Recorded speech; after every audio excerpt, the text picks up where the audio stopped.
This is part 2 of trying to unsketchify my death trap of a mini bike so I can hopefully sell it for a profit. In my last video, I did get it running, but that was just on some brake clean because the carburetor definitely needed to be rebuilt after sitting for so long.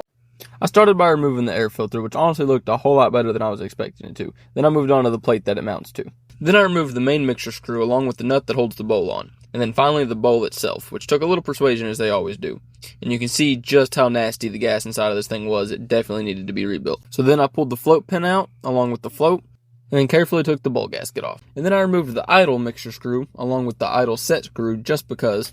And that's really about all there is on this simple little carburetor. So I gave it a good rinse with some brake clean because it wasn't really serious enough to go in the ultrasonic, along with all of the screws and passages and that nasty float. And of course the bowl, which was also disgusting. Then I tested the float to make sure it actually, well, floats. Then I just needed to get everything reassembled, put back on the bike, come up with some kind of fuel line, put some gas in it, obviously. And then it was time to see what this thing would do. I didn't know exactly where to set the main mixture screw, so I had to play around with that for a little bit. But then it finally managed to fire up.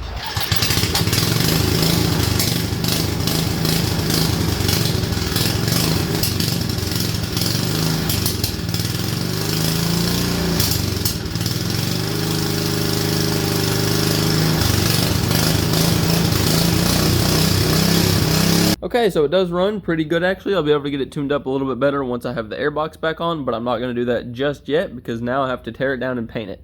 So follow for part 3 if you want to see what colors I go with.